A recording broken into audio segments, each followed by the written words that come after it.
big sky, big potential.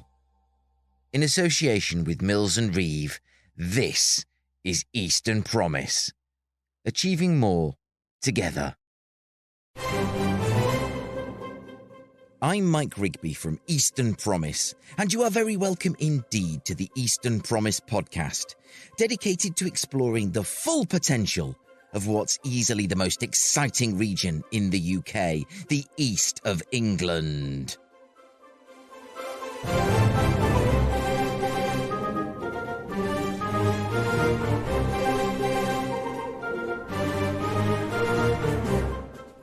This podcast went into snooze mode, as last week, Eastern Promise hosted its first live event with an audience at Jesus College, Cambridge, and more of that in 2 weeks' time. But we stay in Cambridge as I chat location and leadership with Joe Graziano, founder of Growth EQ, which helps tech firms in Cambridge and beyond find top-draw executive-level talent from deep within the IP-rich technology sector. And finally, events, dear boy, events, said Harold Macmillan, didn't he? No. But what we can say is where to find a kick-ass events venue, thanks to a little bit of CROWDSOURCERY.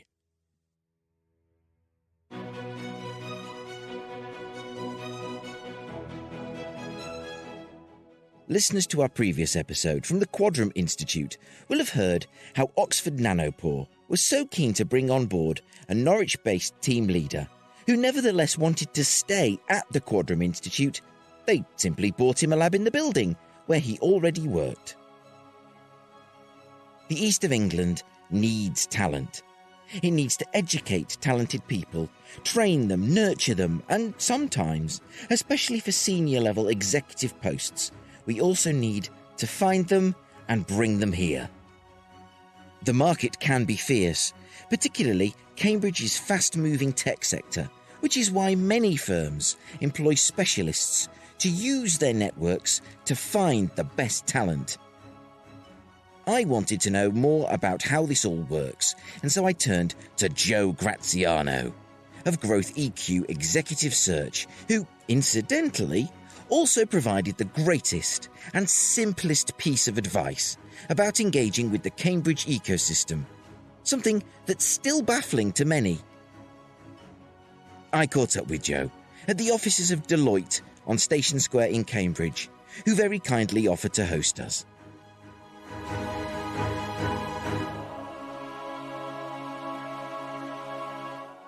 Well, it is an awesome pleasure to be in the beautiful offices of Deloitte here in Station Square in Cambridge, a city I do love to visit. It's always good to feel that crackle of purposeful activity in the air. And speaking of, I'm here with Joe Graziano, who is an absolutely fantastic, wonderful chap, who introduced me, incidentally, and we'll come on to this, to one of the most brilliant ways of thinking about this city. And lots of people panic and wonder how to engage with Cambridge, like there's some deep art to it.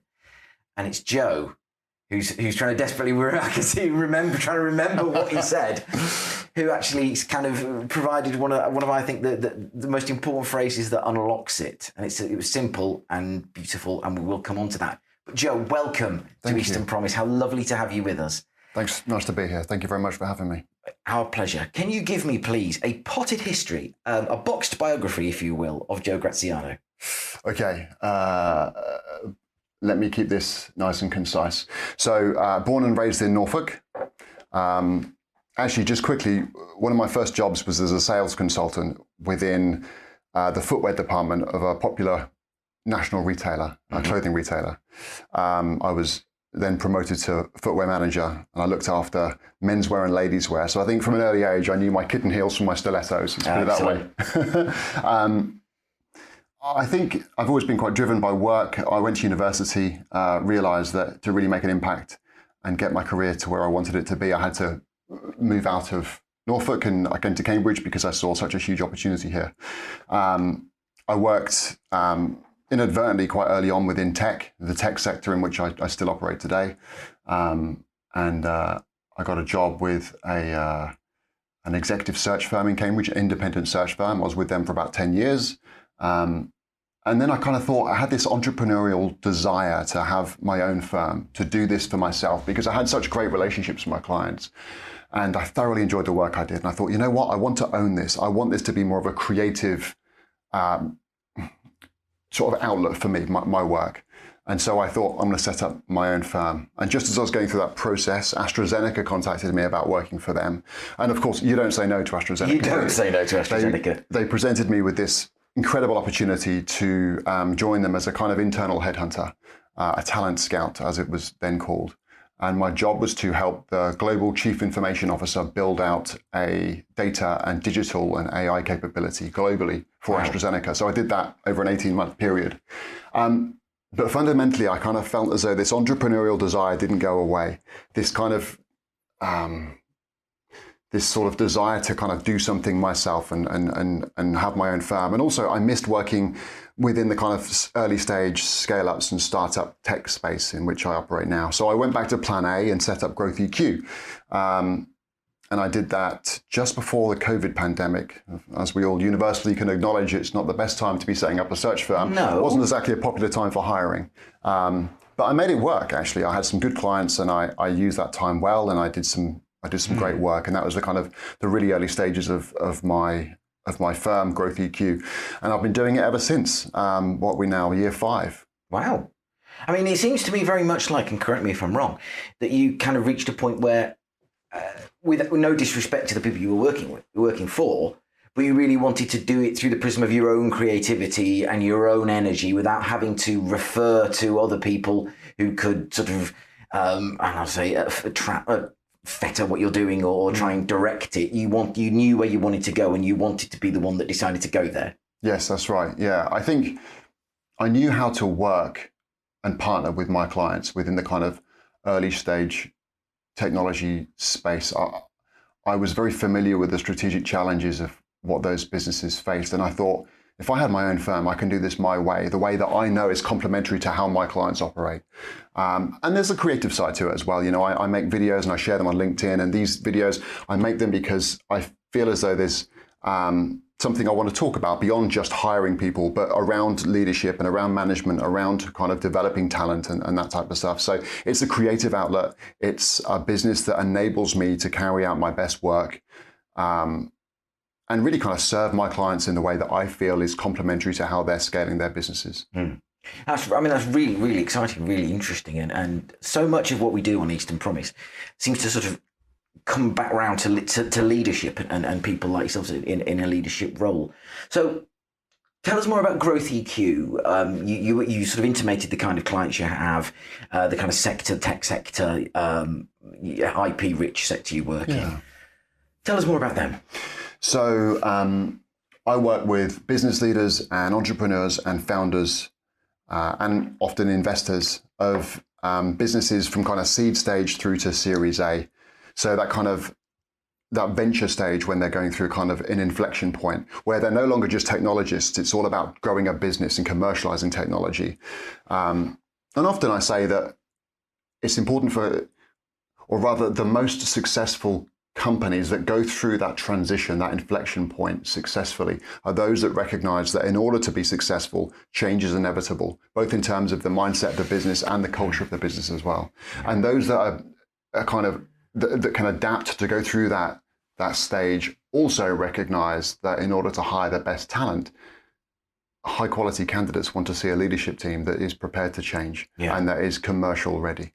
Yeah, because it's not just a one side says, "Oh, we pick you." You're right. The best recruitment is that melding, and it's interview is, as often said, a two-way thing. Yes. I mean, I think the process you use is probably a lot more in depth than that, and those they want to see those values, and so what is the kind of company that takes on that comes to Growth EQ and says, we want to hire you, we want your services to find this person? So often it's a company that doesn't have a well-defined job brief. They need to hire someone, but they don't quite know what that looks like. So I kind of lead them through a very consultative process, and I have to sometimes show them what isn't right to kind of arrive at what is right. So there's no incumbent in a role that acts as a reference point. You know, this person who's been doing this role is great in this area, but we want to see more of this. We don't have that luxury. Often it's for newly established roles.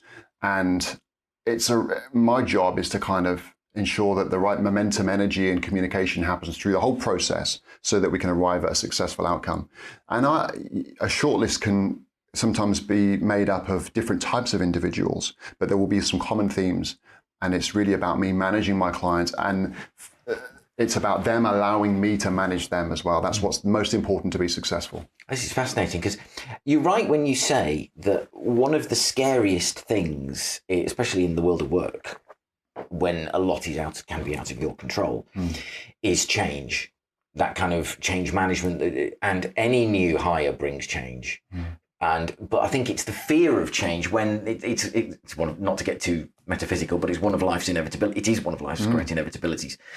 Change, is the law of life, as my old boss was fond of saying. So I'm just intrigued about how you prepare the ground for that process of change that means that when that candidate hits the ground, they not only hit the ground running, but the team is ready to run with them. It's about asking the right questions through the process. And a simple, subtle question that seems very simple and subtle can actually be asked to kind of ensure the process is being driven forwards. So it's ensuring that I'm asking the right powerful questions to yield the information that allows me to kind of manage the process. So if I ask the right simple questions from my clients from the outset, and indeed from the people I'm speaking to, the people potentially interested in the job, then I can kind of find that match. But it's just deep questioning. And often it's the simplest questions, really? Those that most people are, you've got to have the confidence to ask, which is born out of experience, I suppose. I mean, so could you give us, I'm conscious of diverging slightly from the questions I sent you in advance. No worries. But, so can you give us an example of this? I just find this really fascinating, because having done years ago the civil service fast stream, which I failed, and various kinds of things, really interested about what those simple questions are, and that process. So it's, without context, it's difficult. But let me try and think of something. Sorry, I might have a few moments pause here while I think. Let's all pause. It's all right. I'll cut it out anyway, so it sounds like okay. Fine, perfect. So when I've got a job offer for a candidate, sometimes I see people in my industry assume that if they've got a job offer for someone, because they interviewed for the job, they want to accept that job. And then there's a surprise that happens at the end of the process, because they might say no. A good example of a very simple, subtle question to ask before you present anyone with a job offer is, we're nearing the end of the process. You've had a number of interviews and meetings with the business. What do you want to happen next? And that's deliberately an open question that enables them to kind of share, well, actually, you know what? I'd like another meeting with the chairman, I'd like another meeting with the chairperson, or the sales director seems super smart. I'd like to spend a bit more time with them to understand more about their role and how that kind of role interacts with my role. Or maybe they've got a concern around salary, or maybe their partner, their spouse, has got concerns about potentially relocating if that's what the role requires. I've seen some global relocations on your case studies, so we'll come on to that. No, I think that's really fascinating that you can just ask that. That's such a simple, I don't want to say killer question, but the question that gets people to think about what they really want and why they're there, which you can actually, I know this, you can get sort of swept away in the process, can't you? An applicant can get swept away in the process. Yes. And sorry to cut across you. Cut across all you like. It comes down to my relationship with them. If I've got a genuine kind of authentic relationship with the candidate, let's call them, or the client, then when I ask these questions, I'm more likely to get some honesty from them, and it's about just building truly authentic relationships with these people. And I think people in my industry get that wrong often, or sometimes, I should say. It's funny, because I was having this conversation with my spouse only yesterday, in that I saw this sort of a short on the interweb from Trevor Noah, who listeners may not know is a US talk show host, or was until very recently, comedian, but he's originally from South Africa. And he was saying about how it was a comparison, and this may not, this may be a very bad one, of how the police react in South Africa versus the US, where in the US they kind of, when they pull someone over, they dress it up in all kinds of reasons, whereas in South Africa it's very, the honesty is quite brutal. And he said, and it's easier to move on and grow from that brutal honesty than it is from all the dressing up and the paraphernalia. And that's something you make me think of, and it's probably, as I say, a very inappropriate comparison, but you're right, that finding that honesty can either stop the company going down a rabbit hole of a bad hire, yes, and then the hire being unhappy, the company being unhappy, and then the cost of starting from scratch when they decide that this isn't working. Absolutely. And this sounds of talking with simple questions. This may be one, and I think I know the answer already, but I'm going to ask it anyway because I promised you I would. Is there such a thing as an X factor, or is it just do you get a sixth sense about someone, or is it just the pros outweigh the cons of this person, and it's up to the client? Is there such thing as an X factor or a sixth sense? I would say that, from my perspective, sixth sense in business is not helpful. While many hires are ultimately made based on gut feeling, I don't feel as though I've got the luxury to do that on behalf of my clients. If I make a hiring decision for my clients, it's based on intangible. It's not based on intangible feelings. It's based on hard data. So my shortlist of candidates is informed by facts, market intelligence, references, recommendations, and feedback from the market. Yeah. I spend a lot of time building quite comprehensive shortlists and grading candidates objectively based on their suitability to a job and based on their core competencies. And I do this where possible to really help my clients to kind of make their decision. They can use their gut instinct. They can use their sixth sense if they want to. But my job is to provide them with data and facts. Yeah. I mean, I think in business, the data's often, I was going to say king, but queen will do yours as well. Is often is the right driver, isn't it? Because that will tell you what you need to know, yes, and also what you might not want to know or want to face, but you will have to, because that's the essence of a good business decision. Maybe one that makes the heart weep, but the head is at least satisfied. And I'd say as well that X factor or sixth sense to me feels like it's clouded with unconscious bias. And very good point. And when emotions are involved, then I'm not doing my job properly. I think my clients can make gut decisions around individuals. I had it recently with a client where I got some feedback on an individual he'd interviewed, and he said to me, "I'm not sure he's right, the candidate." And I said, "Why not?" He said, "I'm not sure, but he wasn't right." What he means is he didn't like him. Yeah. And I think sometimes we are clouded with unconscious bias and confirmation bias. And I think that X factor goes in the same camp as that. Yeah. I mean, this has come up on numerous interviews across sectors, in that we always want to look at people who are like us. Yes. But that makes, if your team is full of people who are like you, then it's a pretty weak team. And the best decisions, the best products, the best innovations come from a team that is diverse. Yes. And however you want to score that, how you ever want to construct that diversity. Yes. When we sort of conversed electronically about this interview, you talked about, and I've read about on your website about personality profiling. What does that mean, and what's the process involved in that? Okay, so there's lots of mixed views around personality profiling, and people often presume that, well, some people really buy into the concept of personality profiling when hiring people. Other people think it's a load of nonsense. And I think it's often misunderstood. It should never be used as a way to select someone for a job. It should never validate whether someone's good for a job or not. Right. It should always be used, and I always say this to my clients, it should be used to inform the next stage of the interview process, to understand the boundaries of someone's capabilities, so you can probe and, through deep questioning, really kind of get a more rounded view of that individual. So personality profiling should only really be used as a way to inform the next stage in a hiring process. Or things like Myers-Briggs. Great to understand the dynamics of a team, how best to communicate with members of your team based on their preferences and their styles, their working styles, and their personality. But I think in the past 10 years, I think company culture is something we're a lot more clear on than we were previously. And I think hiring managers, organizations have a much clearer view now of these unspoken tangibles that seem to work well within their teams.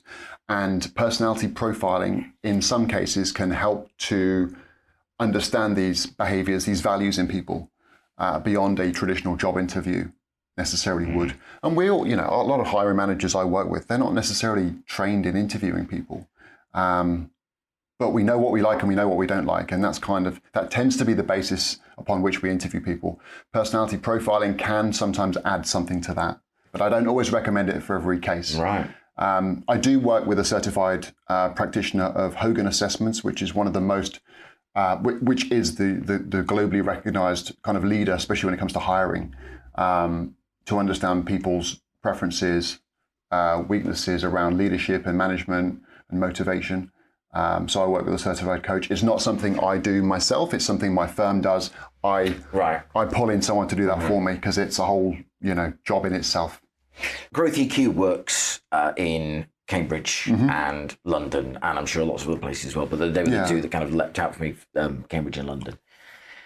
And you're looking for sort of clients in mainly the IP-rich tech sector, as it says.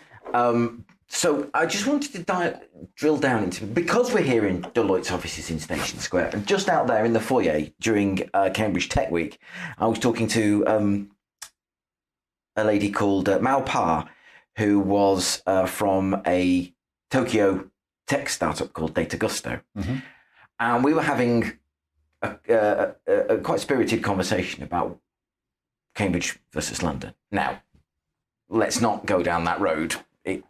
But I was just interested in whether you have a different approach to Cambridge versus London, whether clients in Cambridge and London look for slightly different things, or, and there's also the minefield about relocation, because the one thing Cambridge and London have in common, I suppose, is the difficulty in finding accommodation. So I should invite you to unpack that little word salad. Okay, word salad. Salaries are not dissimilar for the roles for which I lead searches. The types of businesses I work with are very similar. I think there is, of course, London is very fast paced, perhaps compared to somewhere like Cambridge. I think one could argue that in business in the city, in London, you have to be very robust, perhaps more robust than somewhere like Cambridge.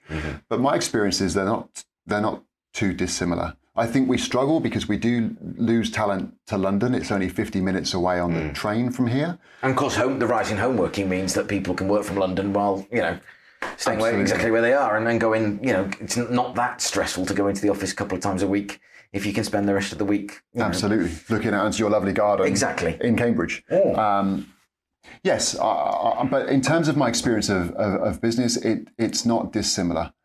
Let's come on to talent, because I know that a lot of the markets you work in, I mean, just for as well as Cambridge and London, are there any other, is it just basically anyone who picks up the phone and says, I need we need your help to find for our tech startup, our tech scale up?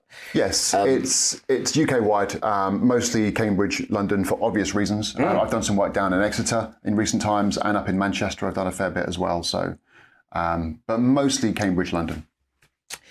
And I was sent this quote from someone I shan't name. It was sent privately, but there you can take my word for it, listeners. They're a high-level operative in the Cambridge ecosystem. That sounds very pretentious, but that was my phrase, not his or hers. And I'd just like to put it out there and let's have a discussion about it, reflect upon it. And the biggest driver for laboratory space is access to talent. There is a war for talent in the US, which is why the UK is quickly coming into focus. What drives the talent is the world-class institutions of excellence. Both Cambridge and Norwich have those institutions. Now, I'm not asking you to comment on laboratory space, but it's the access to talent. And this is something you've already hinted at. Can you just say reflect on that for us and your experience of finding talent? Does this strike a chord with you, or has that not been your experience at all? It does. I mean, my work is less focused on at the tools, what happens in the labs. It's more at the kind of exec strategic level of business. But it's clear that talented people are crucial to research and development and to drug discovery, and we need them in the labs. We need to fill these labs to further the science. And I get that competition is tough, and I can see that places like Cambridge and Norwich are attractive hotbeds for talent as well. And I think in many ways we are, not just in business, but in many other ways. I think we're about 5 years behind the US, and I think it's challenging over there hiring. I mean, look at salaries across the West Coast; they're insane. And unfortunately, our salaries are being driven up as well. It is a challenge. But I don't like this phrase, the war on talent. It's often used quite often, especially in my industry. I think we have to look at grassroots. I think we have to look at what is supporting talent and how closely your organization is working with academic institutions to ensure we have the next generation of talent, and that talent is appropriate and ready for the workplace. Is talent too amorphous a term? I say this as someone slightly self-serving, but hear me out. I say this as someone who I would be hard pressed to tell you. This is probably modesty. I don't know where I would best fit into a workplace, and I'm not saying that would be a C-level thing, but how do you get candidates to see their talent? I mean, are they already pretty well aware? I'm conscious we're jumping backwards a bit, but oops, there goes my earpods. I'm conscious we're jumping backwards a bit, but do candidates even know their talent when they come onto your radar? And is talent just too amorphous a term, and you're looking at a concatenation, to use a Boris Johnsonism, of various skills and experiences, and we call that talent? Yeah, I don't think anyone comes aware of a big sign above their head saying, I'm a valuable talent. I'm talented. Yeah, exactly. I just think people's success is evidenced by their career achievements, in their background and the references I carry out on them and the recommendations I gain around people. So I think that talent is perhaps the wrong word to use to cover such a huge, category of individuals in the workplace. I think things like presenteeism isn't talent. It's just, I think, fear of being seen to be the first one out the door, and that's not a healthy corporate culture. That's and there's I'm sure there are. This isn't the podcast for that, but there's endless. We can pull out lots of examples of that. But I want to come on now to the quote you gave me. Oh gosh. Well, not me personally, but the assembled at the Cambridge And event at the Bradfield Centre earlier this year. Which has stuck with me. I see, back with me. Which has stuck with me ever since, because I've had lots of conversations and engaging in the Cambridge ecosystem is something you spoke really beautifully and passionately about. And I've raved about it ever since. And lots of people have said to me, I really wish I could get into the Cambridge. We just don't get anywhere. And I was conscious that I said this to a person at an event in Norwich. Oh, we're really struggling. I mean, they've since got through, but we're really struggling. And then I turned around and interviewed somebody, and I've come from Cambridge. I thought, well, hang on a minute, it's over here. But what you said was, you were talking about the secret to engaging successfully with Cambridge. And that was, and this sounds really simple and really obvious, but really powerful, approaching the ecosystem with an open mind. And I just wanted to, for the next few minutes, get into what that means, what your experience has been, and I'll maybe talk a bit about how my experience has been. Basically, involve yourself. Don't wait for that embossed invitation. Yeah. You get in there and you engage. What is the Joe Graziano method for engaging successfully in the Cambridge ecosystem? Okay, thank you. That's a good question. One which Okay, let me try and answer. So I'm not from Cambridge. I'm from Norfolk, not far away, but it means that I kind of do sometimes feel a bit objective, even now. And I guess my experience is that Cambridge is this perfect storm of academic excellence, entrepreneurial spirit, scientific discoveries that literally changed the world, literally. And now we're in this artificial intelligence revolution, and Cambridge is in the furnace, driving it forwards. And this science, this technology, is all stitched together, in my experience, with this non-hierarchical business community, where seemingly everyone wants to support everyone, and everyone wants everyone to prosper. That's my experience. And this is evidenced by how wonderful and welcoming people are at any networking event you go to. They really are. There's this mystery that it's like, too cool for school. Yeah. But it's never been my experience of engaging in any Cambridge event. And it's one of the most wonderful things is when I walk in the door and someone goes, "Oh, hello, how are you doing?" And I'm thinking, wow, this is great. Tell me how you feel, but I've been to events I went to an event, Cambridge Enterprise event at King's College, and I didn't reflect on it enough at the time, but afterwards I felt like this massive sense of imposter syndrome. And then I thought to myself, how many other people in that room feel exactly the same? Yeah. They're kind of overawed by the history of it, when rather saying, actually, you've got something to contribute, and it's brilliant, and it's wonderful, and you're really valued. I think we all feel that. I've been fortunate enough to have been to so many dinners at the colleges, and been to so many events. I remember a while ago I was at an event, I got invited on a private jet, and I've just been to so many things around Cambridge and so many events, and I think we all perhaps suffer from that imposter syndrome, but it's incredible. Everything. I think Cambridge is so small, and the community of the business community is so small, but yet Cambridge and its reputation, it has a global impact, and that's why it's unique.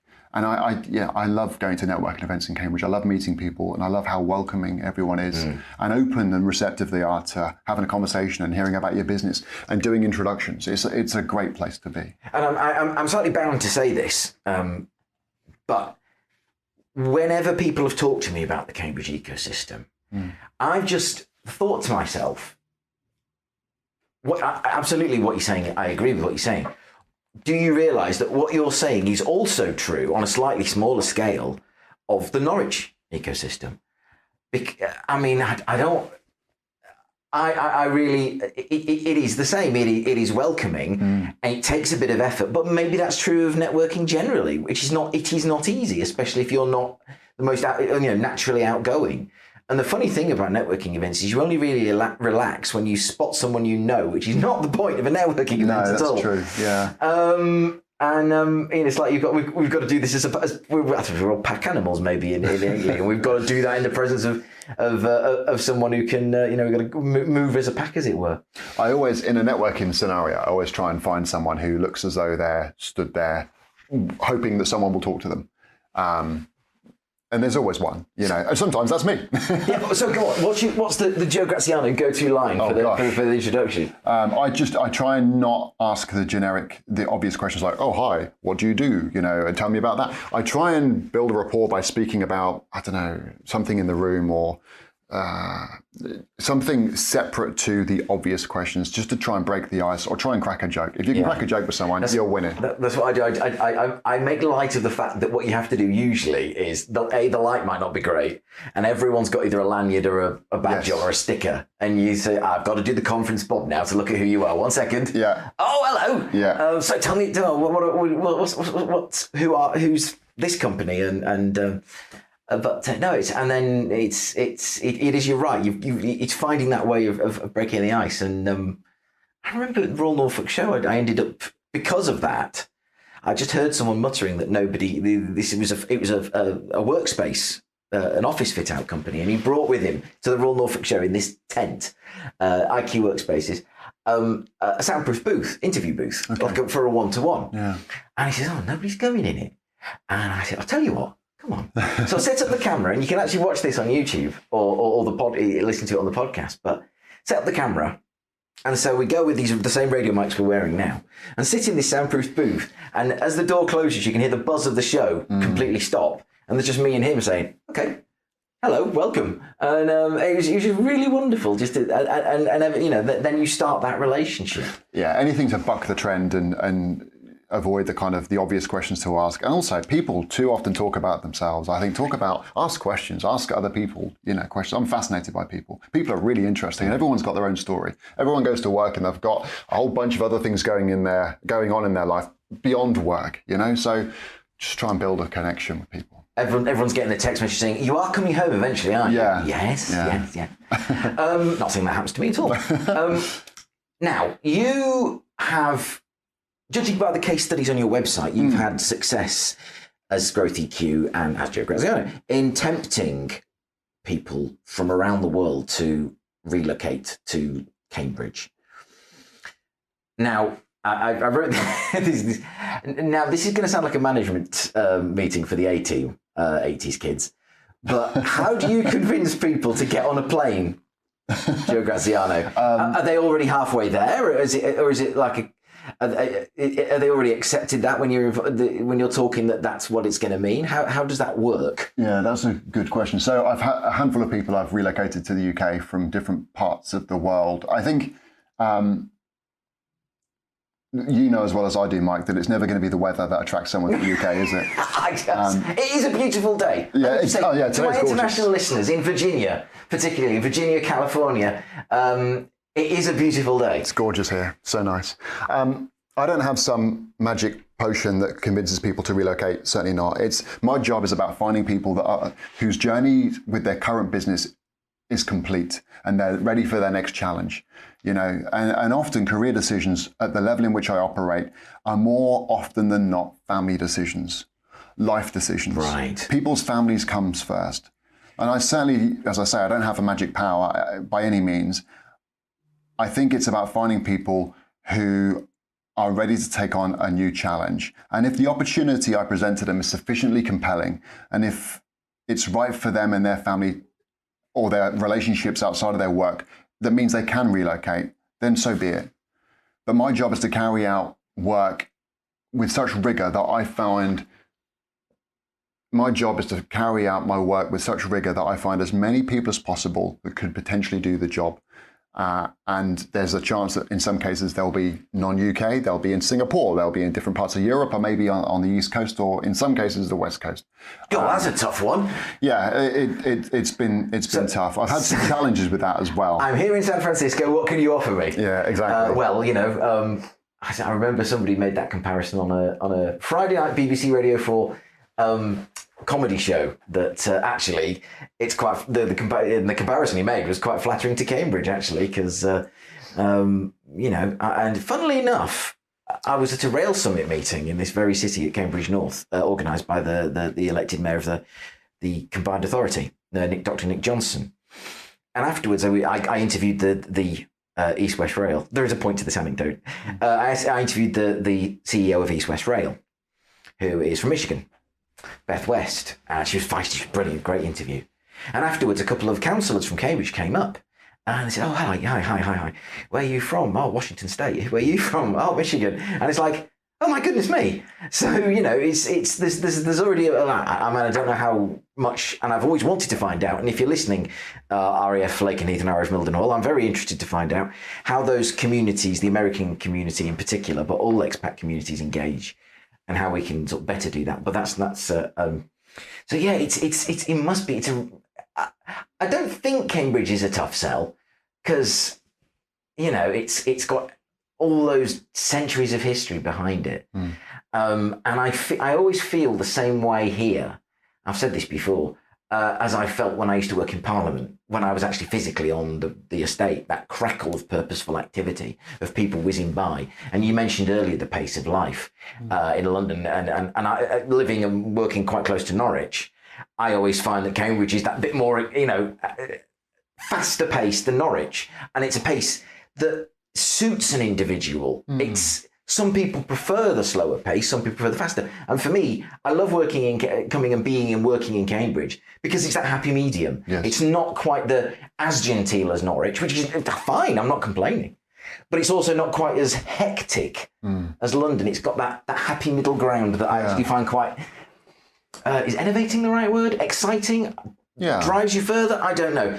But there you go. Do you want to reflect on that? And we'll I just start winding up. So just reflecting on the point around relocation, that there was a person I hired from the West Coast. He was originally from the UK, and he was looking to come back here. You got an in. So I got an in, and that's my point. There's no magic potion for this. Right. It's just about getting recommendations and identifying someone who is at the right point in their journey. Right, that's very interesting. That's that's I'm gonna think about that at the people's points in journey. But I just want to round up by asking a slightly impertinent question, but one that fascinates me is, when you engage with the people, your clients ask you to look at, and you get these candidates. Obviously, those candidates are still working for someone. And do you ever get phone calls from people saying, "Excuse me, what are you doing? Can you leave my member of staff alone?" Or is it just like a respected part of, that's the price of doing business. You got a good person, and your involvement, and the people who have taken you on, who've employed you. It's just it's a part of life. It's a part of doing business in corporate world. They should be, and your involvement spurs them to make a better offer to keep the person they have. Is that something that happens? Yeah, not so much.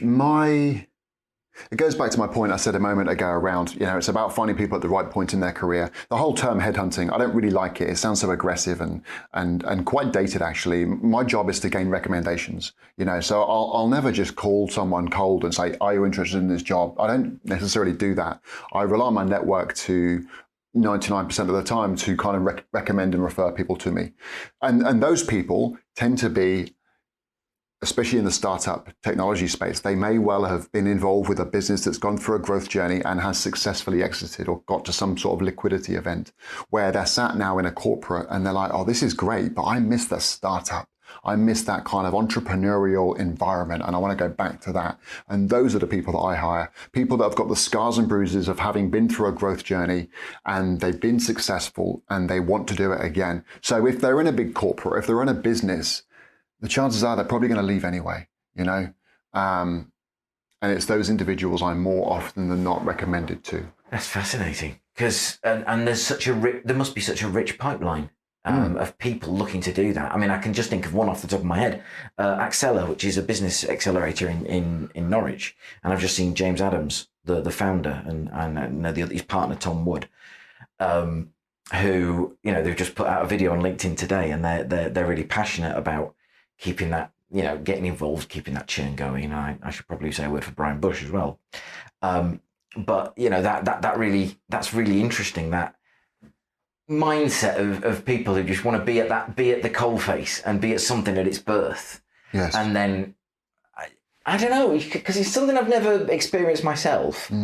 I've just found it intriguing. That's all. And I think being in Cambridge, and it'd be lovely to hear, Norwich, Ipswich.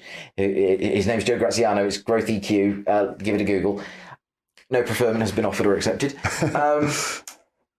It's just fascinating to me, that different mindset of people who really want to sort of get back to that. And it's fascinating. Joe Graziano, it has been an absolute pleasure talking to you. It's been fascinating. I've really enjoyed it. Likewise. Thank you for giving your time so generously and joining us on Eastern Promise today. Thanks for having me.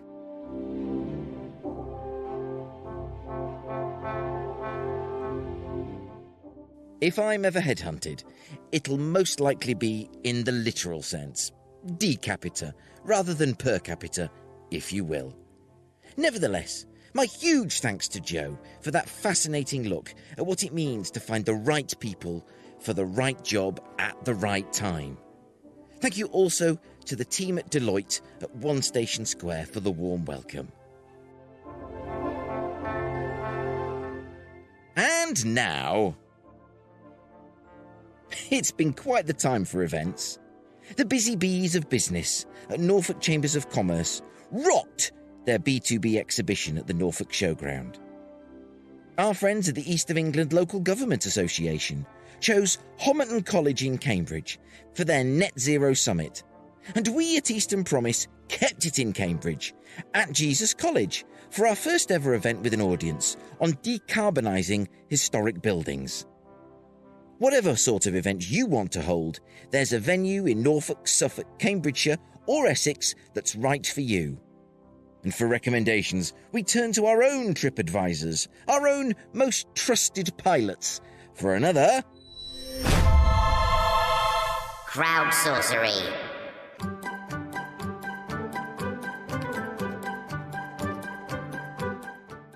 Okay, so when I said events, that was leaving it far too vague to be useful. So, for a talk or panel event followed by some networking, the University of East Anglia's Enterprise Centre and the Bradfield Centre on Cambridge Science Park are both excellent. For multi-purpose spaces, Mills and Reeves offices lend themselves to all manner of shindigs. And for small group events, Deloitte's office on Station Square in Cambridge is excellent. Hi, Claire Campbell. In fact, Station Square and Station Road, all the way up to Botanic House, offers a lot of welcoming friends and reception spaces. But if you're going to go big, Norwich City Football Club's Carrow Road home is a favourite for black tie events. Now, Deborah Dawson, who's bridging legal solutions with new partnerships at our friends Mills and Reeve, rightly points out that it depends entirely on event topic and size of event.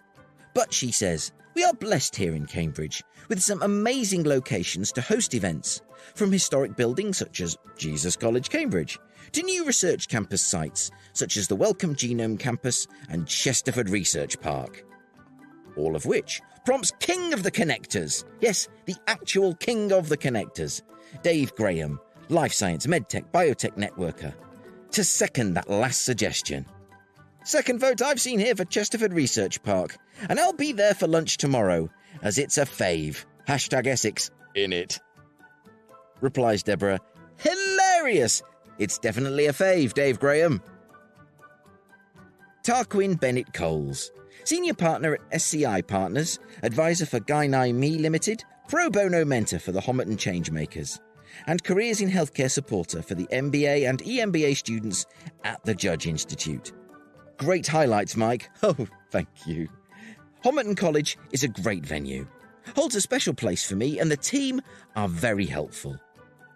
I've also hosted successful events at the Nucleus on Chesterford Research Park. I enjoyed the location, facilities, and ambience at the Bradfield Centre for the International Day during Cambridge Tech Week, thanks to Dr. Soraya Jones and Harriet Fear MBE. Norwich Research Park and the John Innes Centre are also fab venues. And, speaking of Norwich Research Park, from one friend of the show to another, Dr. Penny Hundleby, FRSB, Senior Scientist at the John Innes Centre, who keeps things concise with simply a link to the John Innes Centre's impressive conference centre facilities. Meanwhile, Dr. Tammy Dugan, Life Sciences and Healthcare Partnerships Lead at the University of Cambridge and a guest on our previous episode, has another collegiate callback.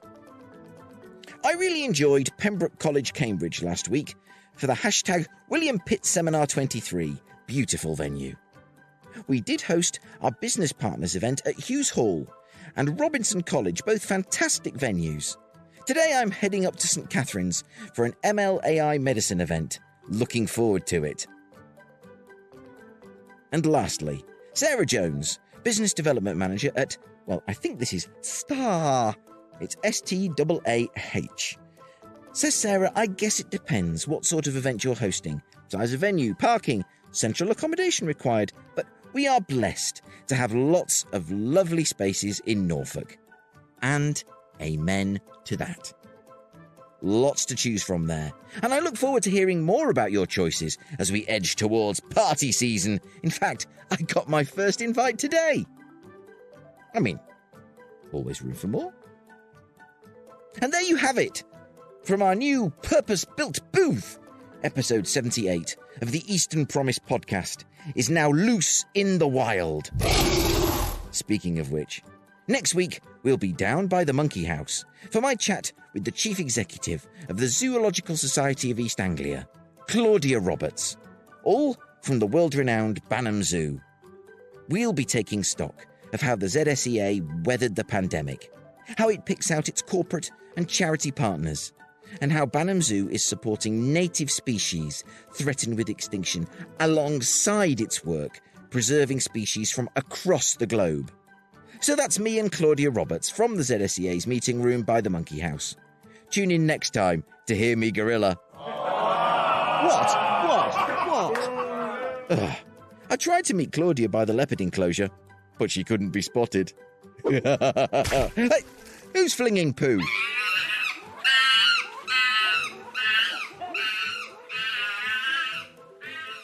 Yes, well, that's fully in 7 days' time. No joke. This week's episode has been delayed by 24 hours, for which I can only apologise, but I know Joe Graziano was worth the wait. Me? Eh.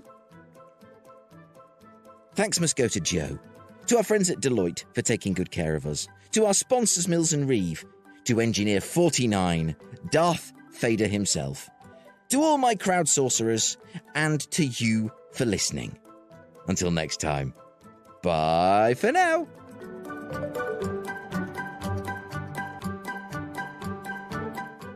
The Eastern Promise podcast is a Priorscroft production for the Eastern Promise Community Interest Company and was brought to you in association with Mills and Reeve, achieving more together. You can contact Eastern Promise and find out more about what we do by visiting our website, easternpromise.org.uk.